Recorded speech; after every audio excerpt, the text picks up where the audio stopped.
Le parfum Terre de France, 100% des bénéfices au service de notre pays, présente Sud Radio, la culture dans tous ses états. André Berkoff, Céline Alonso. Au village sans prétention, j'ai mauvaise réputation. Que je me démène ou que je reste quoi, je passe pour un je ne sais quoi. Je ne fais pourtant de tort à personne en suivant mon chemin de petit bonhomme. Mais les braves, j'en aime pas que l'on suive une autre route que... Là, c'est Maxime Le Forestier en concert. On entend derrière des chants taper des mains, la mauvaise réputation, bien sûr. Alors voilà, on ne le commémore pas, hein, mais bon, rappelons que c'est quand même le centenaire de sa naissance à Georges Brassens, non pas à Maxime Le Forestier. Georges Brassens, né le 22 octobre 1921 et mort le 29 octobre 1981, une semaine après son 60e anniversaire. Céline. Et oui, et pour rendre hommage à l'un des plus grands poètes et compositeurs de la chanson française, nous avons le plaisir effectivement de recevoir un autre très grand artiste, Maxime Le Forestier. Bonjour à vous Maxime. Bonjour. Alors vous sortez chez Universal l'intégrale de l'œuvre de Brassens, soit 171 chansons sur 9 CD. Ouais, pas et mal. vous publiez donc chez Stock un livre très émouvant, Brassens et moi, dans lequel effectivement vous relatez donc votre très belle histoire d'amitié avec Brassens. On va en parler donc tout au long de cette émission jusqu'à 14h donc sur Sud Radio. Mais avant, racontez-nous comment vous avez découvert son œuvre et surtout à quel âge. J'avais 14 ans. J'étais issu d'un milieu où on ne connaissait pas les chansons. On faisait que de la musique classique. Je suis allé à l'adolescence, quoi. À 14 ans, j'ai voulu m'acheter une guitare. Et puis...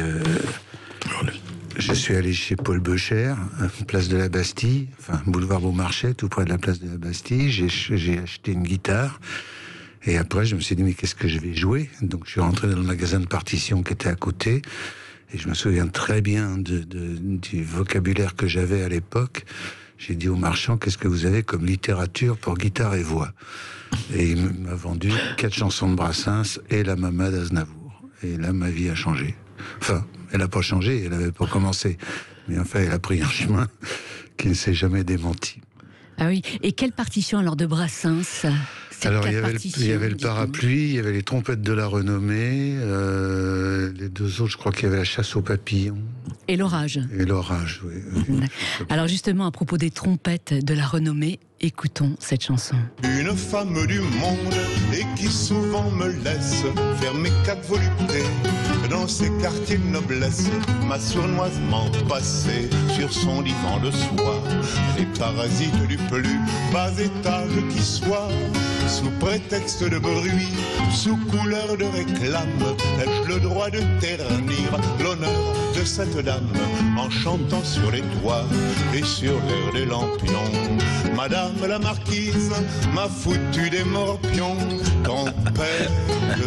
Et oui, alors Maxime Le Forestier, quel souvenir gardez-vous de la première fois où vous avez écouté cette chanson, donc adolescent? Je ne l'ai jamais écoutée, je l'ai chantée avant de l'écouter. Ah oui, vous n'avez pas cherché à voir les disques à déchiffrer les partitions. Non. Bah, moi, la musique, ça se lisait. Hein.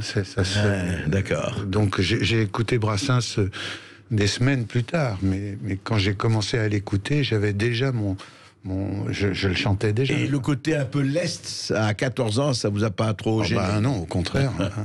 Leste et anticlérical. Et anticlérical, absolument, absolument. Ce qui est extraordinaire, c'est vrai, non mais ça a été le premier, enfin moi je l'ai écouté, enfin j'avais aussi 12-13 ans que j'ai écouté, mais le fait qu'il parle des morpions, il m'a laissé des morpions, etc., il y allait, quoi. Oui, mais alors ce qui est drôle, c'est que il emploie très peu de gros mots. Ouais, c'est vrai, ça. Si vous lisez une chanson comme Mélanie, qui est la plus... la moins politiquement correcte de toutes ces chansons, à part Marie Salope, il n'y a aucun gros mot. Or, c'est quand même l'histoire d'une servante de curé qui se fait plaisir avec des cierges et tout. C'est extraordinaire, cette façon. Et dans les trompettes aussi. Oui. Morpion, c'est pas... Oui, non, bien sûr. Non, il n'a jamais employé, c'est pas... Je veux dire, il est jamais, il n'emploie jamais des mots orduriers, quoi. C'est ça. Jamais, c'est ça. Oui. Alors, qu'est-ce que, à part effectivement cette chanson, on peut dire les trompettes de la renommée, on peut dire que ça a été un peu votre première leçon d'anticléricalisme. Pardon. Voilà. Qu'avez-vous appris d'autre à travers les chansons de Maxime? Les chansons de Brassens. Ouais. J'ai appris d'abord à jouer de la guitare. J'ai appris les accords qu'il employait, et il en employait beaucoup. Et puis c'est marrant parce que si on prend les chansons de Brassens dans l'ordre, on a une méthode de guitare parce qu'il a écrit ses chansons en même temps qu'il apprenait la guitare. Donc Ah oui, lui aussi. Lui aussi, oui. J'ai appris ça d'abord, oui. J'ai appris ça d'abord, et puis après, je continue d'apprendre. Et juste un mot, Maxime Le Forestier, ce qui est intéressant, parce que vous parlez des accords et comment vous avez appris Brassens. On parle beaucoup des paroles de Brassens, mais la musique de Brassens, elle n'est pas du tout. Enfin, on dit elle est monocorde, et pas du tout. Elle paraît monocorde parce qu'elle est mono-instrumentale. C'est que de la guitare. Alors que la musique de Trenet, par exemple, est beaucoup moins riche harmoniquement. Mais comme il avait des accompagnateurs de génie, Crolla, Rostin, etc., il vous transformait l'Anatole en une symphonie. Ouais. Brassens, lui, il pouvait pas se contenter de 4 accords. Il fallait qu'il cherche. Et des accords très très forts. Je me suis fait tout petit devant une poupée. Ah oui, avec Capicella à la guitare, le gitan. Oui. Alors une des premières chansons que vous avez, on peut dire, essayé de déchiffrer à la guitare, c'est Le Gorille. Écoutons Le Gouré par Maxime Le Forestier. C'est à travers de larges grilles que les femelles du canton contemplaient un puissant gorille sans souci du qu'en dira-t-on. Avec impudeur c'est comme mère, lorgnait même un endroit précis que rigoureusement ma mère m'a défendu de nommer ici. Car au gorille,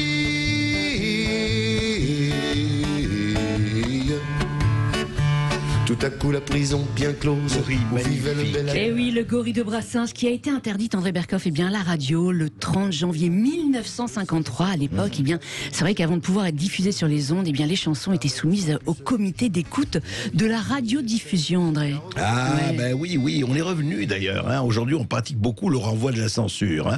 Mais à l'époque, c'était déjà pas mal le comité de censure, qui était chargé de vérifier la bonne moralité des textes, lesquels ne devaient pas faire de tort au pouvoir en place. C'était encore, je rappelle, la 4e République. Ainsi, Ma France de Jean Ferrat fut interdite, car jugée irréférencieuse, à La Belle Étoile de Juliette Gréco, qui évoquait une bavure policière. Oui, ça y est, Anastasie, on appelait ça Anastasie, les ciseaux d'Anastasie. Et oui, Brassens, en tout cas, fut à l'époque le plus censuré, notamment avec le pornographe, la tondue, la mauvaise réputation qu'on a entendue tout à l'heure sur Sud Radio. Maxime Le Forestier, effectivement, les chansons paillardes de Brassens, vous n'avez pas été tenté de faire des reprises? Je les ai toutes chantées, donc j'allais pas... Il n'y en a pas une que vous n'avez pas chantée, en fait, Maxime? Si, il y en a quelques-unes que j'ai pas chantées. Il y a des chansons qui n'étaient pas finies, que j'estimais qui n'étaient pas finies. D'accord. Et puis il y a des chansons dont les 2 chansons qu'il a faites avec Marcel Amont, j'étais pas capable vocalement de les chanter. Et puis il y a quoi d'autre encore? Et puis les textes sans musique. Évidemment, ça, que forcément. Je me suis Mais pas frotté. honnêtement, vous les avez toutes chantées. Fernande, les radis, toutes celles-ci. Non, les radis, j'estimais qu'elles n'étaient pas finies. D'accord, ok. Parce qu'il avait une façon de bosser. C'est une chanson comme Se faire enculer, par exemple. Il y a 3 pages de tercet. Je sais très bien qu'il ne l'aurait pas chanté en l'état. Il serait revenu dessus et il aurait mis en forme autrement. Donc ne me sentant pas de faire ce travail-là, j'ai préféré m'abstenir. D'accord. Brassens, à l'époque, avait évoqué un projet, effectivement, autour de chansons paillardes. Oui. C'était en route, avec... il avait déjà fait Mélanie, mais c'est ça qu'il a enregistré. Ouais. Et puis les radis, et Se faire enculer, il y en avait 3 pour... Alors, je propose, parce que si je demande à Maxime de chanter Mélanie, il le fera pas comme ça, si... Ah si. Allez, mais alors vraiment. Ancienne enfant de Marie Salope, Mélanie la bonne au curé, dedans ses trompes de Fallope, s'introduit des cierges sacrés, des cierges de cire d'abeille, plus onéreux mais bien meilleurs. Dame, la qualité se paye à Saint-Sulpice comme ailleurs. Extraordinaire. Sublime. En tout cas, je vous propose maintenant d'écouter Brassens qui parle de son goût pour les chansons paillardes. C'était le 17 février 1979 sur France Culture. Écoutons-le. Alors ça m'a amusé d'en faire, ne serait-ce que pour emmerder les filles que je connaissais à cette époque-là, pour choquer non pas le bourgeois, mais pour choquer, si vous voulez, quelques membres de mon entourage qui s'offensaient facilement quand on disait un gros mot. Ouais. C'est Mais comme revenons. ça que j'ai commencé à employer des gros mots. C'est pas tellement pour... Enfin, j'aime assez ça quand même, il faut dire les choses telles qu'elles sont. Mais la musique, où est-ce que vous l'avez apprise? Je ne l'ai pas apprise, la musique, je l'ai apprise tout seul. Avec votre guitare? Ma mère n'a pas voulu que j'apprenne la musique parce que quand elle a vu que j'avais cette espèce de passion qui ressemblait finalement à une vocation, elle a eu peur de me voir devenir musicien. Or, les musiciens, en ce temps-là, les cinémas muets ayant plié boutique, les brasseries ayant viré les musiciens, la plupart des musiciens, les excellents musiciens d'ailleurs, allaient dans les rues faire ce qu'on appelle la manche aujourd'hui. Enfin, ils se mettaient sur une place avec 2-3 instruments et puis ils tendaient la main, quoi. Alors ma mère ne voulait pas du tout voir son fils devenir musicien. Eh oui, et pourtant il deviendra ce faiseur de chansons comme il se définissait lui-même, Maxime Le Forestier. Vous, par exemple, votre maman, quand vous avez décidé de devenir artiste, elle a aussi été inquiète ou pas du tout? Pas du tout. Elle était elle-même musicienne? Pas du tout, non. Elle traduisait des dialogues... elle traduisait en français les dialogues anglais de séries américaines comme les Incorruptibles ou l'extravagante Lucie, L'Homme de Fer, enfin ces machins-là. Et elle traduisait synchrone d'anglais en français, ces choses-là. Ce qui fait qu'on avait quand même à la maison une liaison avec le monde des artistes, puisque les comédiens de doublage sont des artistes. Mais c'est la figure tutélaire de la famille, c'était ma sœur Anne, qui est décédée l'année dernière et qui elle, faisait prix de conservatoire. Ah oui, musicienne classique. Ah oui, elle a fait toute sa carrière comme prof au conservatoire de Boulogne. D'accord. Ouais. Et vous-même aussi, vous avez effectivement appris cette musique classique. Vous étiez très jeune joueur de violon. Oui, tout à fait, mais j'étais pas doué pour le violon, je crois. J'étais pas... non, je travaillais pas assez, je crois. Et dites-moi, quand vous avez dit alors à votre maman que vous aviez un amour particulier pour Brassens, ça l'a pas inquiété? Vous qui avez reçu une éducation religieuse quand même. Non, mais ça s'est fini en même temps, l'éducation religieuse. Quand ma mère a divorcé,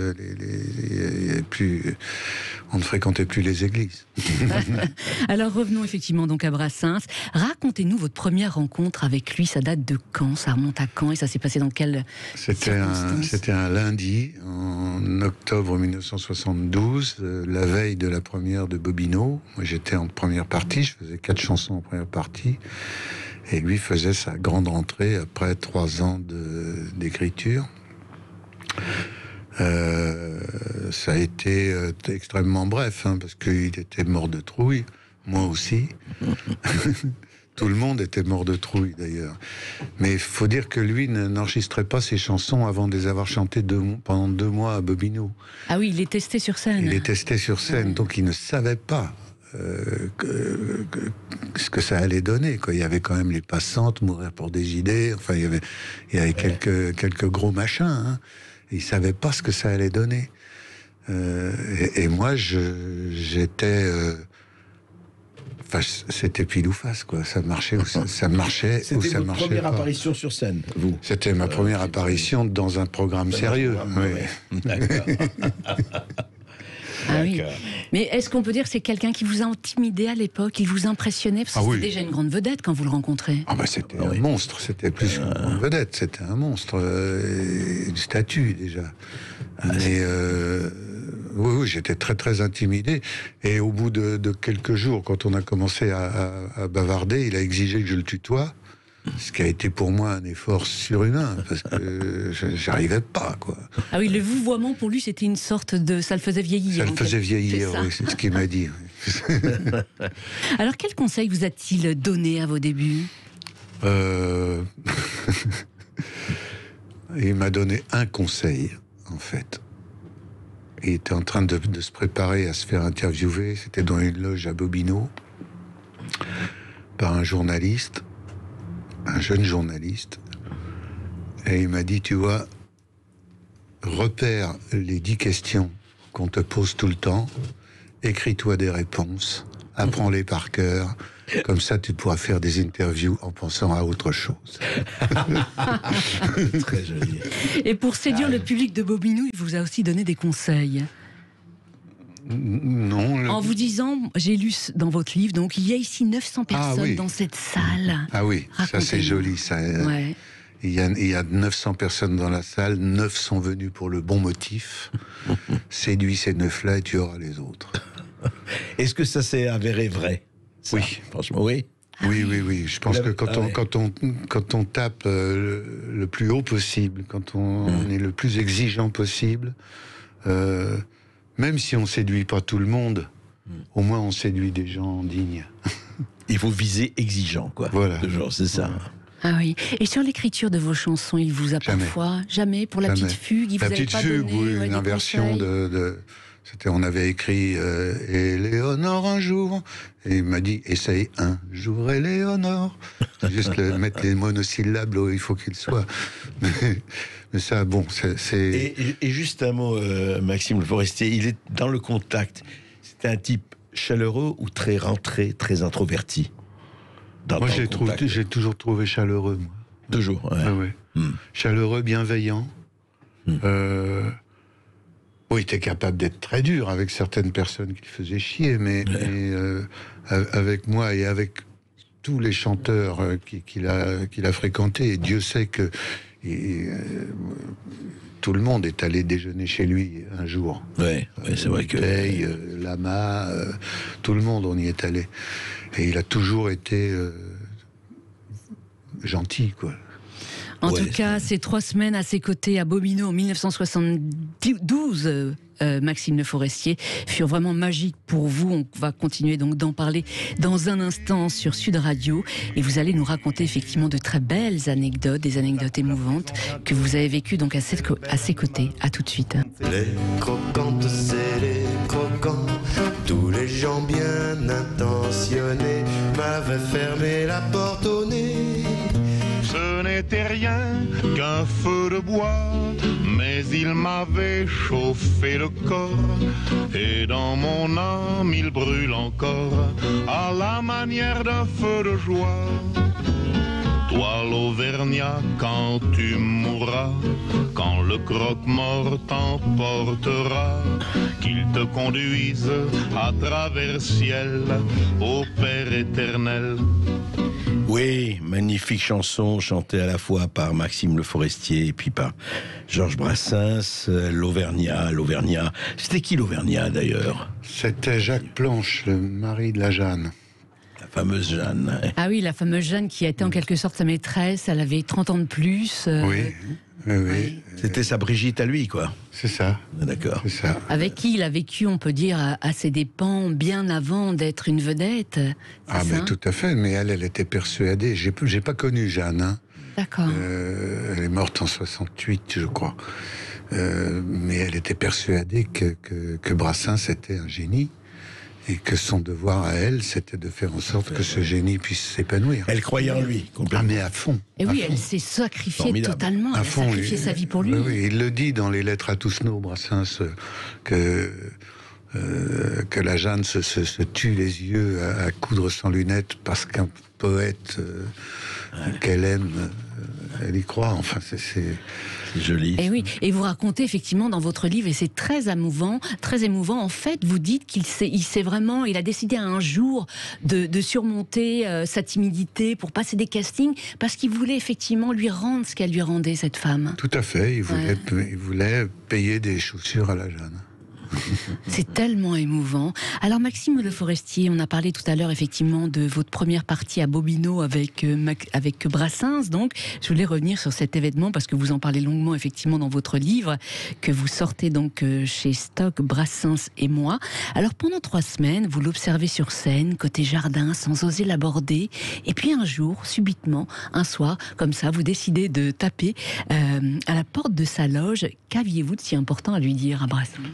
Ben, j'avais constaté qu'il entrait en scène à 23h et il arrivait à 18h tous les jours. Ouais. Et la première chose qu'il faisait, c'était de changer ses cordes, tous les jours.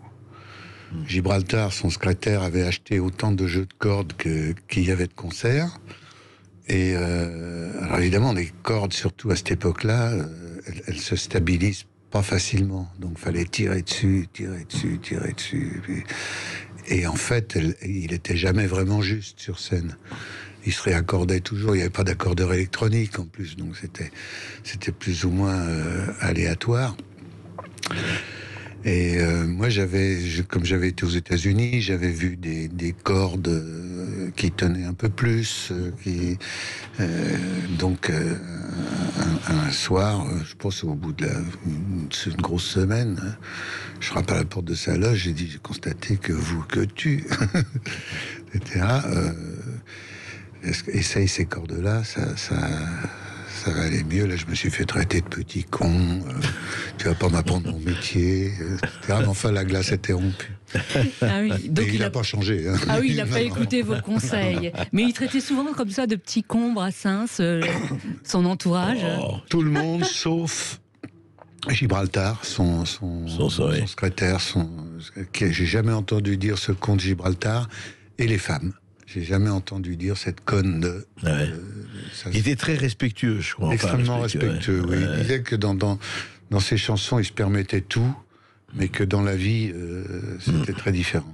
Ouais. Et c'est lui qui a dit, et il nous l'a répété un jour, il a dit, vous savez pourquoi je suis anarchiste, et je passe dans les passages cloutés pour ne pas avoir affaire aux flics.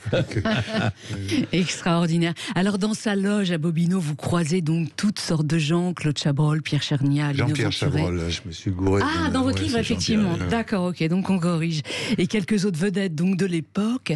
Il y a 2 rencontres qui vous ont marqué, notamment celle avec le fils de Clara Tambour. C'était qui cette Clara ? Dites-moi, est-ce que c'est alors justement, parce que quand Céline m'a raconté Clara Tambour, est-ce que c'est la même dont on connaît l'anecdote la plus fabuleuse ? Il n'y en a pas 2, oui. Celle d'Alcazar de Marseille. Alcazar de Marseille, c'était un music hall. Dans le public y allait pour aller au music hall. Ils ne savaient pas qui allait chanter. Hein. Ils s'en foutaient un peu d'ailleurs. Et un jour, le présentateur dit « Et maintenant, voici Clara Tambour ». Et il y a une voix au poulailler qui crie « C'est une pute !» Et c'était... paraît-il un peu vrai, parce que elle avait plus ou moins fait le tapas. Parce que quoi qu'il en soit, elle chante. Oui. Quoi qu'il en soit, elle chante. Quoi qu'il en soit, elle chante. Et voici Clara Tambour. J'ai fait tomber un truc. C'est pas grave. C'est l'émotion de Clara, effectivement. Et alors, qu'est-ce qu'il fait le fils de Clara Tambour ? Mais je sais pas. Moi, quand il est entré dans la loge et qu'il a dit bonjour, je suis le fils de Clara Tambour, il y avait Pierre Nicolas, Brassens et moi dans la loge. Et on a eu beaucoup de mal à se retenir de rire, parce que c'est bonjour, je suis fils de pute. Mais, oui, c'est génial. Mais en fait, c'est con, parce que c'est un métier tout à fait honorable. Bah, bien sûr, bah, oui. Absolument. Alors, vous rencontrez aussi le fameux père Duval, effectivement, que Brassens surnomme la calotte chantante dans les trompettes de la renommée. Mais autre souvenir mémorable, c'est le soir de votre dernière à Bobino, quand Brassens a chanté ça. Il y avait des temps et des temps, je ne m'étais pas servi de mes dents, je ne mettais pas de vin dans mon eau, ni de charbon dans mon fourneau. Tous les croque-morts silencieux me dévoraient déjà des yeux. Ma dernière heure allait sonner, c'est alors que j'ai mal tourné. N'y allant pas par 4 chemins, j'estourbisonne tourne-main. En un coup de bûche excessif, un octambule à nord massif. Au bout d'un siècle, on m'a jeté à la porte de la santé. Comme je suis sentimental, je retourne au quartier natal, baissant le nez, rasant les murs, mal à l'aise sur mes fémurs, m'attendant à voir les humains se détourner de mon chemin. Et y en a un qui m'a dit salut, te revoir on n'y comptait plus. Y en a un qui m'a demandé des nouvelles de ma santé. Alors j'ai vu qu'il restait encore du monde et du beau monde sur terre, et j'ai pleuré le cul par terre, toutes les larmes de mon corps. Ah oui, sublime chanson. Et vous-même, alors, Maxime Le Forestier, dans quel état étiez-vous, ce soir-là, quand Brassens donc a chanté « Celui qui a mal tourné » ? C'est une chanson qui n'était pas autour de chant. Et moi, c'était une de celles que je vénérais le plus. Donc, je lui avais demandé à Brassens, mais pourquoi t'as pas mis celle-là ? Parce qu'elle n'a pas marché. C'est quand même une drôle de réponse. Oui. Parce qu'elle n'a pas marché. Parce qu'elle n'a pas marché. Et moi, c'était impossible pour moi d'imaginer que certaines chansons marchaient mieux que d'autres, ou moins bien que d'autres. C'était impossible. Bon, alors j'ai insisté, mais c'est juste le soir de ma dernière qu'il l'a chanté en annonçant avant qu'il a chanté pour moi. Ah ouais. Ça m'a fait plaisir. C'est sûr. Ah oui, c'est touchant. Alors, dans votre livre, Maxime Le Forestier, vous racontez aussi de très jolies anecdotes à propos de déjeuner chez Brassens à Paris. Dans quelle atmosphère se déroulaient effectivement ces rencontres ? C'était très intime déjà, parce que... Rue des Morillons, toujours, enfin... Rue Santos-Dumont. Rue Santos-Dumont, oui, pardon, c'est ça, dans le 14e. Oui, 14 ou 15, je sais plus. Oui, enfin, on vérifiera. Enfin, c'est à la frontière. On était peu nombreux, hein. Il y avait lui, il y avait... Gibraltar venait ? Non, Gibraltar venait pas. Non. Il arrivait après. Mais... parce qu'il voyait Brassens tous les jours, mais une fois il y avait lui, il y a toujours Sophie Duvernois qui était sa gouvernante, la femme qui tenait sa maison, et la première fois c'est Andrea Seo qui travaillait chez Polydor, que vous avez bien connu, André Berkoff. Ouais. Et puis la deuxième fois, il y a eu, on était tous les trois, Sophie, Brassens et moi, et Pupchen est arrivé après. Et ce qui est étonnant, c'est qu'au café... C'est peu de monde, en tout cas. Oui, et ce qui est étonnant, vous racontez qu'au café, il chantait jamais du Brassens. Ah, bien sûr. Mais ça, je peux le comprendre. Moi, je fais pareil. Je chante jamais mes chansons quand je... quand vous êtes avec des amis. Quand je suis avec des amis, j'ai toujours quelque chose à leur faire découvrir qui est différent, quoi. Alors vous, André, vous avez rencontré aussi Brassens. Je crois que vous avez eu le plaisir de déjeuner et dîner à plusieurs reprises avec lui. Oui, non, c'est moi, ce qui m'avait frappé, et à chaque fois que, je ne l'ai pas vu souvent, mais je l'ai vu quelques fois, justement chez André Seo, et puis d'autres fois chez d'autres amis, et il avait ce côté, comment dirais-je, extrêmement... j'allais pas dire Buster Keaton, mais comment dire, très calmos, très... je veux dire, en tout cas, on a l'impression qu'il s'énervait jamais, quoi. En tout cas, qu'il ne haussait pas le ton. Alors, démentez-moi, parce que vous l'avez mieux connu, Maxime. Est-ce que de temps en temps, il s'énervait, il se mettait en boule? Moi, j'ai jamais vu. J'ai jamais vu. Ouais, jamais vu gueuler, quoi. Non. Ouais. Non. Non, il y avait une phrase qui était jolie, c'est « je vais me lever et les coups vont pleuvoir ». Ça, c'était drôle, mais c'était toujours dit sur un ton... Ah oui. Ce qui est touchant dans votre livre, c'est quand vous décrivez effectivement ce décor simple dans lequel il vit. En fait, quand il est passé, on peut dire, de poète misérable au statut de vedette, vous indiquez vraiment que son niveau de vie n'a pas changé et qu'il a continué de se laver par tous les temps dans une bassine posée au milieu de la cour. Oui. C'est assez impressionnant et émouvant en même temps. Oui, jusqu'en 66, il était resté impasse Florimonche, et donc dans la maison de la Jeanne, il avait quand même acheté la maison d'à côté pour élargir un peu le truc. Mais il continuait à vivre cette vie très simple. Et il faisait des cadeaux à des gens. Il offrait des maisons, il offrait des trucs, mais pour lui, j'ai pas l'impression que... Il s'est jamais occupé d'argent, qu'il en ait eu ou qu'il en ait pas eu. Quand il en avait pas, il en avait pas, et quand il en avait, c'était Gibraltar qui s'occupait de tout. Donc Ah ouais. Je ne comprends pas la vindicte de Brassens vis-à-vis des notaires, vu que je pense qu'il n'en a jamais rencontré. Il était généreux, en plus. Assez généreux ou pas? Il y a cette anecdote avec Lino Ventura qui est magnifique. Racontez.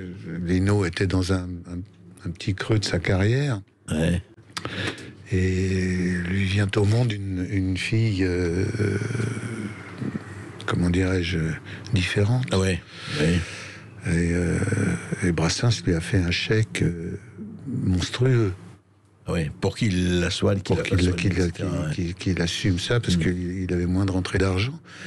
Et Lino lui a dit, je vais te faire une reconnaissance de dette. Et Georges a dit, non, pas de reconnaissance de dette. Et Lino dit, mais Georges, si je meurs... Et Brassens se répond, tu crois que j'aurais pas assez de peine comme ça?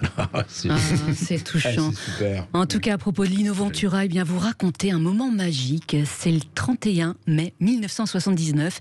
Il est l'invité du grand échiquier de Chancel. Brassens et vous-même participent aussi à cette émission. Et voilà ce que Lino Ventura ordonne. Moi, je voudrais que vous me chantiez une chanson que j'adore, c'est Les Passantes. Alors, je ne sais pas si vous l'avez programmée. Non, pas du tout, alors là. Bon, alors, vous allez me chanter Les Passantes. Aïe, aïe, aïe. Vous voulez rester là? Je veux dire, c'est ma soirée, j'ai le droit d'exiger, non? Ah oui, absolument. Le rôle, c'est en la mineure. Ah bah, tout va bien. On n'est pas juste, hein, ensemble. Partez, ils vont suivre. Je veux dédier ce poème à toutes les femmes qu'on aime pendant quelques instants secrets, à celles qu'on connaît à peine, qu'un destin différent entraîne et qu'on ne retrouve jamais. À la fine et souple valseuse qui vous sembla triste et nerveuse par une nuit de carnaval, qui voulut rester inconnue et qui n'est jamais revenue pour noyer dans un don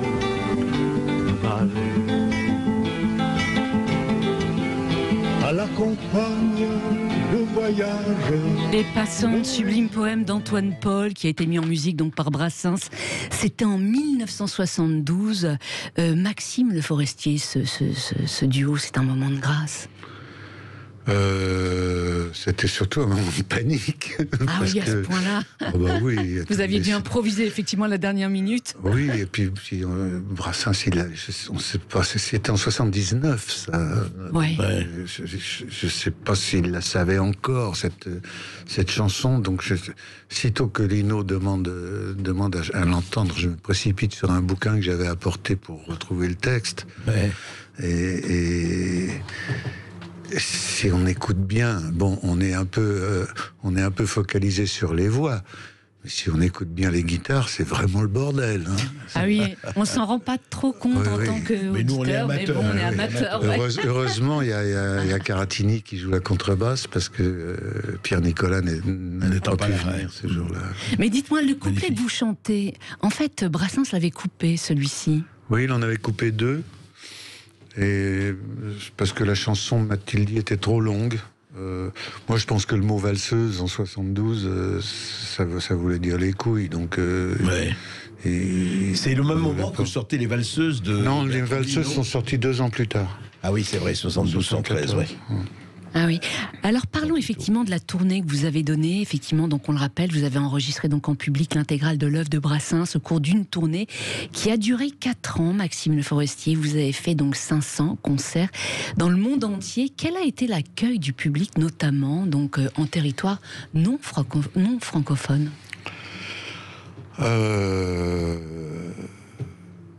Moi j'ai eu une révélation, c'était à Berlin, je me souviens, à Berlin-Est. Est, ah oui, c'était l'époque, oui. Non, le mur était déjà tombé. Ouais.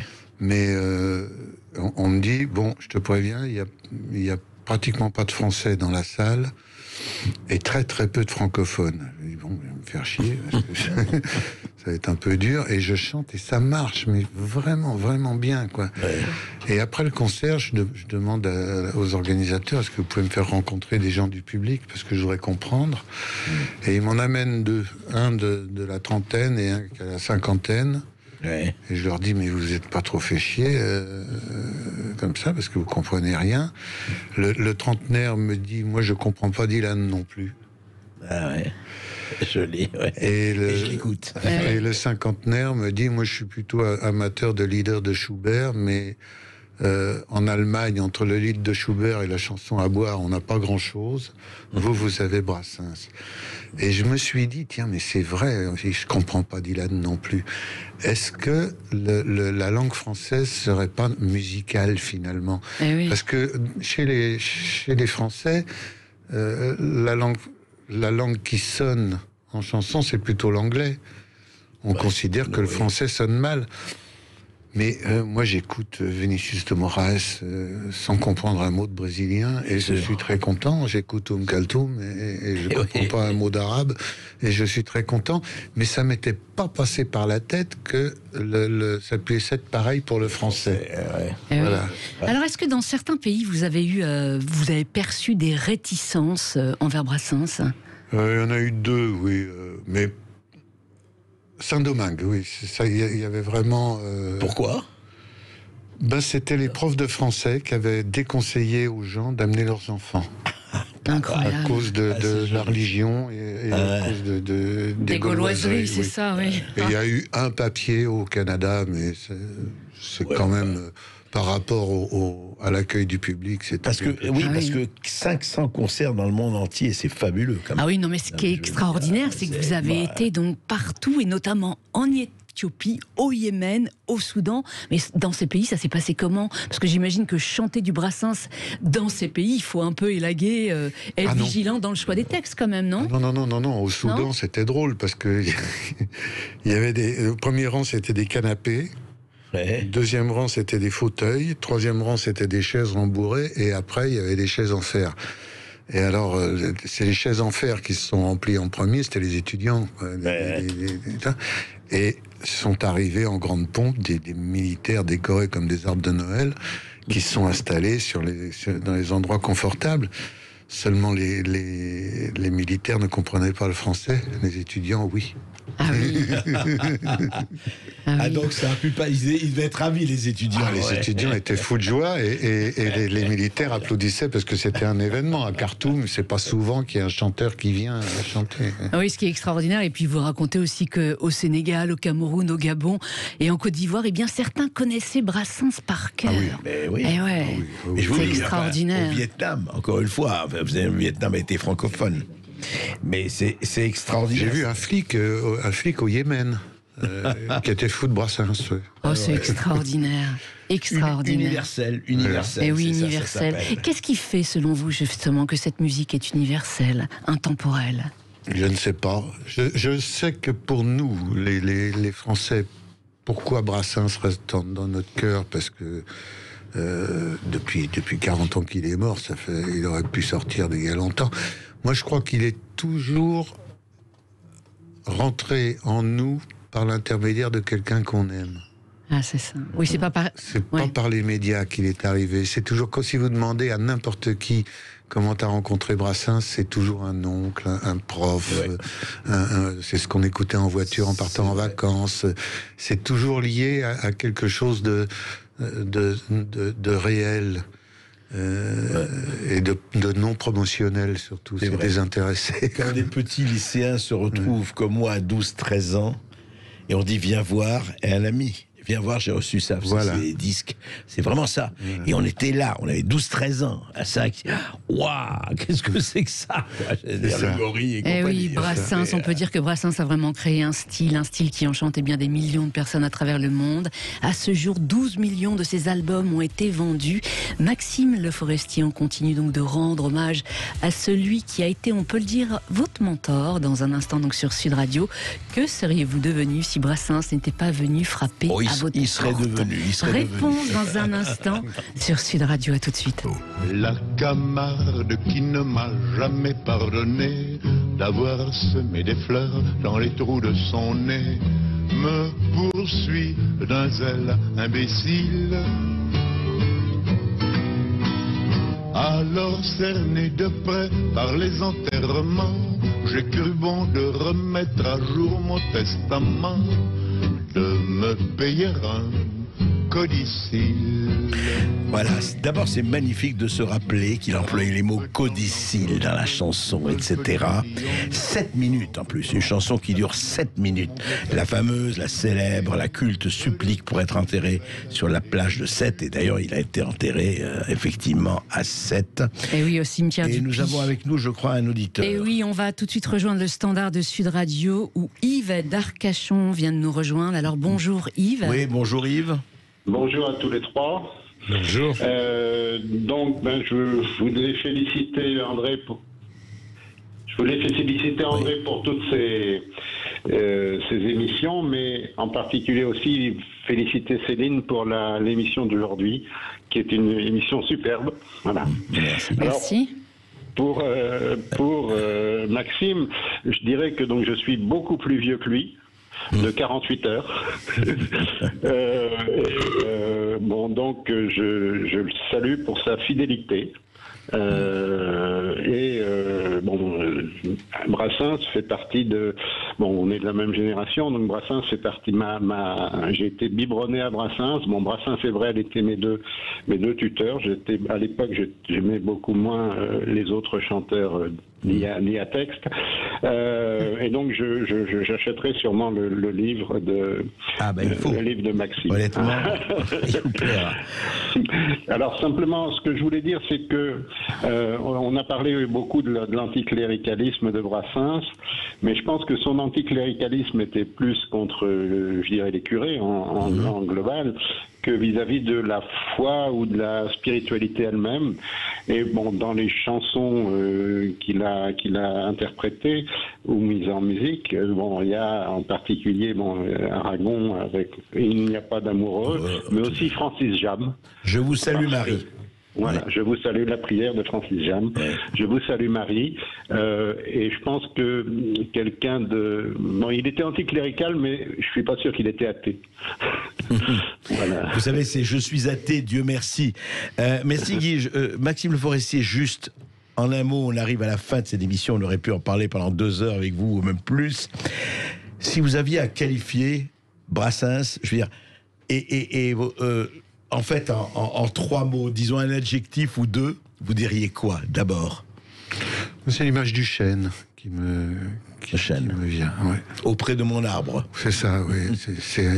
C'est en bois. C'est un peu rustique, un peu brut, dont on fait n'importe quoi, sauf naturellement les flûtes. Et auprès de mon arbre, on vivait heureux. C'est ça. Oui. Maxime, est-ce que votre vie aurait-elle eu le même goût sans Brassens? Je ne pense pas, non. Vous dites, j'aurais sans doute été plus docile. Maxime Le Forestier, merci d'être venu sur Sud Radio. Vous serez en concert à Paris le 9 et 10 novembre au Trianon et le 1er décembre donc à la salle Pleyel. Je rappelle donc que votre livre Brassens et moi est publié donc chez Stock et que le coffret donc Le Forestier chante Brassens est sorti chez Universal. Tout de suite, c'est Brigitte Lahaie sur Sud Radio. La sexualité et le couple. Comment éviter la baisse de relations sexuelles au fil du temps? Quelles sont les causes d'une baisse de libido? Réponse dans un instant avec le docteur Philippe Prel.